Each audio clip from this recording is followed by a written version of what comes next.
Buckle up, everybody, because we're diving straight into the underworld today. Ooh, that sounds intense. It is. Get ready for a deep dive into Absolute Wonder Woman #1. Oh, cool. This is not the Wonder Woman you think you know, though. Oh, really? This origin story flips the script. Instead of Paradise Island, Themyscira, Okay. Diana is raised in the fiery depths of hell. Whoa. I mean, that's a different take, for sure. It is. And this creative team, Kelly Thompson on writing, Like, Hayden Sherman is illustrating. awesome. And then Jordi Belair brings the colors. All right. They have crafted a Wonder Woman forged in darkness, battling mythical beasts, wielding powerful magic. It is a totally different side to Diana. But you know what? I'm really intrigued by this whole hell aspect. I mean, what was the thinking behind that? So Apollo, fearing Diana's power, exiles her as a baby to hell. What? As a baby? Yeah, like talk about a rough start to life. Oh my gosh, that's insane. So who raises her? I mean, it can't be the Amazons, right? Well, that's the really crazy part. She's raised by Circe, No way. Circe, like Wonder Woman's archenemy Circe. the one and only. But here's where it gets interesting. Thompson doesn't just present it as this black and white good versus evil situation. You actually see a softer side to Circe. Really? At first, she's indifferent to Diana, kind of like, whatever, another mouth to feed. Right. But as time goes on, she grows to care for her, even love her as a daughter. Wow.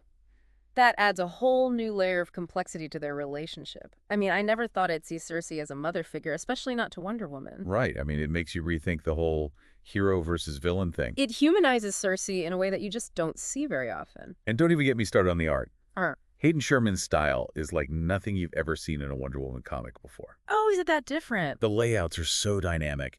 Irregular shapes, overlapping images. It just creates this constant sense of motion, this like intensity. Huh. So it's not the traditional, clean lines and bright colors we usually associate with Wonder Woman. Exactly. It's darker, grittier. Like even Jordi Belair's colors play into that. You've got lots of reds, browns, blacks, really reflecting that hellish environment where Diana grows up. So they're really leaning into the whole hell aesthetic. Oh, absolutely. Makes you feel the heat, the danger lurking around every corner. Like you're right there in the underworld with Diana. I can already tell this is a totally different Wonder Woman than we're used to. Oh, you have no idea. Yeah. She's fierce. She's ruthless. She doesn't hesitate to use deadly force. And this training she gets from Circe, oh man, it turns her into a warrior. Okay, but hold on. You're saying she's ruthless? This is still Wonder Woman, right? Like the hero. This is Wonder Woman, but forged in the fires of hell. This isn't the lasso of truth Wonder Woman. She's got this fiery sword and a lasso that's more about power than truth. Her fighting style totally reflects that upbringing. It's brutal. Wow. So what's the story about? What does this hell-forged Wonder Woman actually do? So the story shifts to Gateway City. I think, classic Wonder Woman territory. Yeah, for sure. Suddenly, this massive upside-down pyramid appears off the coast. An upside-down pyramid? Where'd that come from? Out of nowhere, right?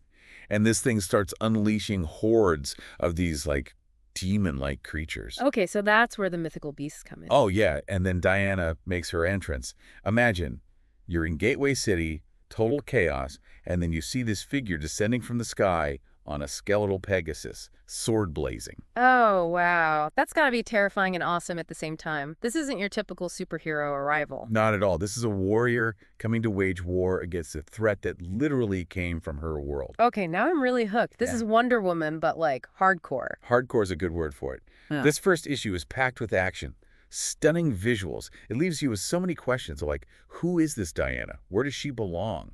What's her path going to be? Right. I mean, she was raised in hell, but now she's here to protect Earth. There's got to be some internal conflict there. Oh, absolutely. And that's what makes it so exciting. It's like watching this classic character get completely reimagined, I'm definitely starting to see that. And it's not just the story. The art is incredible. Oh, yeah, you were saying something about the artist's style being different. Yeah, Hayden Sherman style. He's got this really unique way of using shadows and negative space. Yeah.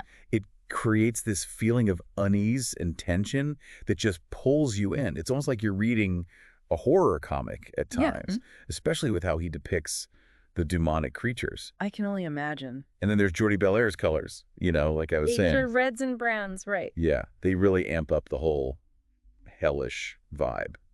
It's the stark contrast to the brighter colors you usually see in Wonder Woman comics, that's for sure. It sounds like they've really created a visually stunning and unsettling world for this new Wonder Woman. It really is something else. And I think what intrigues me most is how will Diana's relationship with Circe evolve? You know, we know from classic Wonder Woman stories, she's a powerful sorceress and a villain. But here, there's this different side to her. Yeah, that maternal side you were talking about. Exactly. She shows genuine affection for Diana, but she's still manipulative. She's still dangerous. Yeah. It makes you wonder, is she really trying to help Diana? Or does she have some ulterior motive? Yeah, you never know with Circe. And then there's the whole question of Diana's heritage. I mean, she doesn't even know she's an Amazon yet. Right? Not yet. Can you imagine what's going to happen when she learns the truth? I can't even begin to imagine what a bombshell that's going to be. This whole story is a bombshell. I know, right? It makes you think about identity, about belonging. Diana's caught between two worlds, the hellish realm she was raised in and the human world she's destined to protect. Where does she truly belong? It's a classic hero's journey, but twisted. You know, it's like she's not the chosen one. She's an outcast, a warrior forged in the fires of hell. And that makes her story even more compelling, doesn't it? She's not just fighting villains. She's fighting her own past, her own demons. Exactly. And that makes you question, what does it really mean to be a hero? Is it about where you come from or the choices you make? It's about confronting those inner demons, fighting for what's right, even when it's hard. And that's what Absolute Wonder Woman really gets at. It's a story about strength, resilience, and finding your own path in a world that doesn't always make sense. It sounds like a powerful message, and I'm definitely curious to see where this reimagining takes us. It's like she's staring down a reflection of her own past, right? A piece of hell invading the human world. Exactly. It makes you wonder what's going through her head at that moment. Is she thinking, this is my mess to clean up? Or is it more about protecting innocent lives? That's a great question. Remember how she declares this world is protected? Yeah, powerful stuff. It makes you think, is she doing it out of a sense of duty? Or is it more personal, like she's trying to prove something? Maybe to herself. Like she's not aligned with the forces of darkness. Maybe to the world.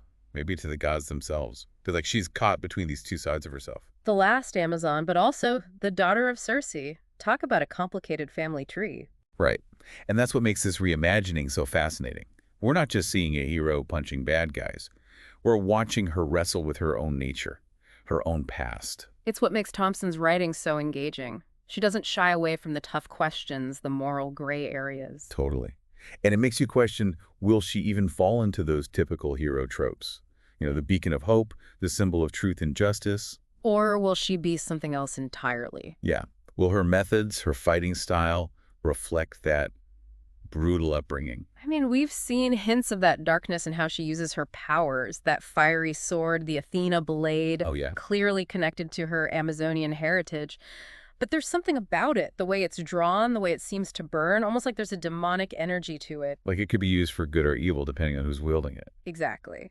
And then there's the lasso. It looks like her classic weapon, but it seems to have a different effect here. Yeah, it's not just about compelling truth. It's more about binding, restraining, almost like a tool of containment. Makes sense, though. If you've spent your whole life fighting demons, creatures of chaos, you learn to fight fire with fire. Right, and that's what we're seeing here. It's not diplomacy, it's not persuasion, it's power, raw power. This Wonder Woman is decisive, proactive, and not afraid to use whatever means necessary to get the job done. And it's not just the powers, it's the way she moves, the way she fights. Oh, yeah. There's this raw energy to it, like a wild animal.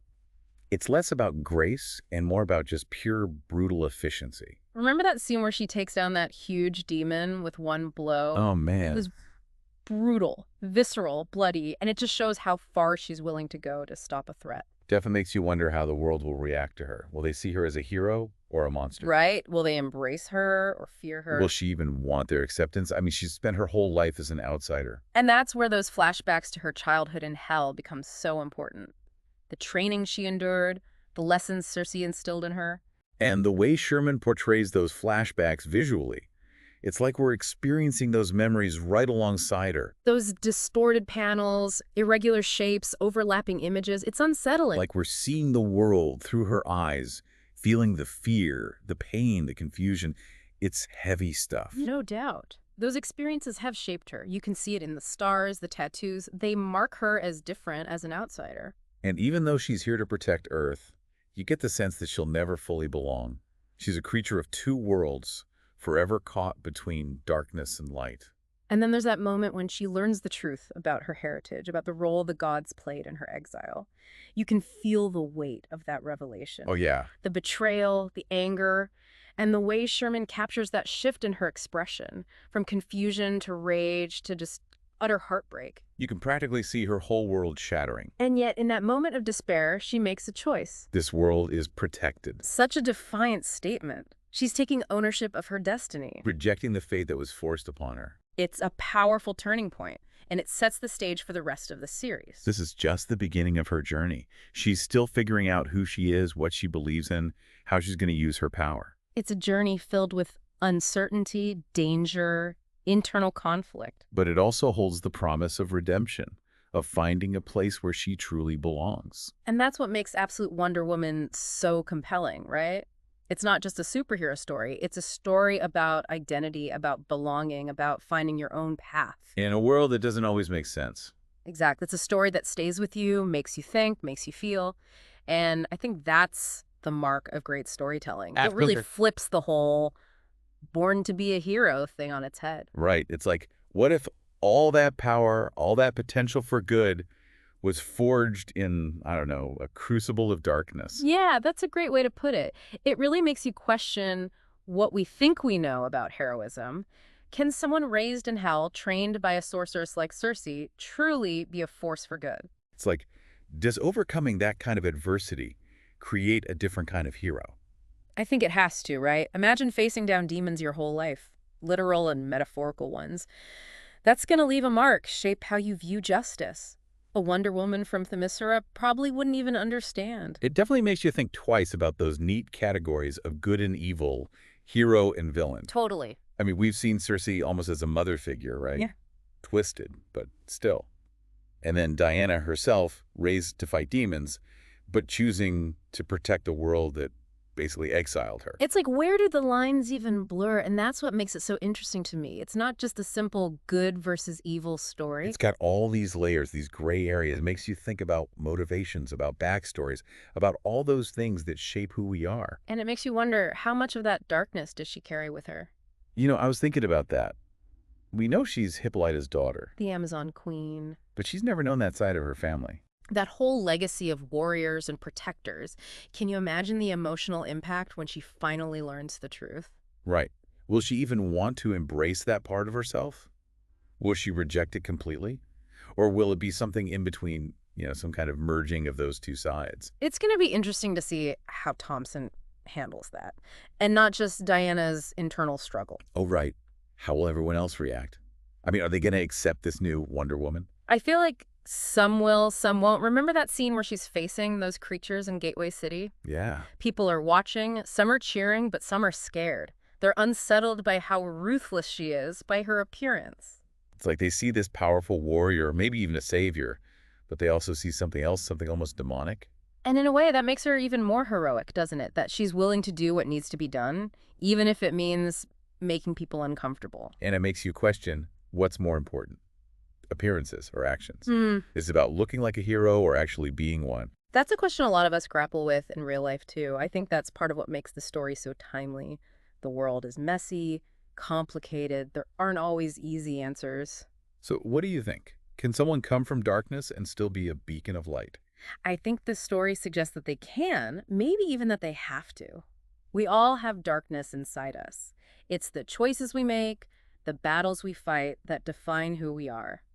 This has been an incredible deep dive. I mean, this first issue of Absolute Wonder Woman is just packed with action, stunning visuals, and, more importantly, big questions about heroism, identity, belonging. The creative team, Kelly Thompson, Hayden Sherman, Jordi Belair, they've really outdone themselves. And for our listeners, if you're looking for a comic that's going to challenge you, make you think, and leave you wanting more, you got to check it out. Definitely. And let us know what you think. Share your reactions, your theories in the comments. And of course, subscribe for more deep dives into the worlds of comics and beyond. We'll see you next time.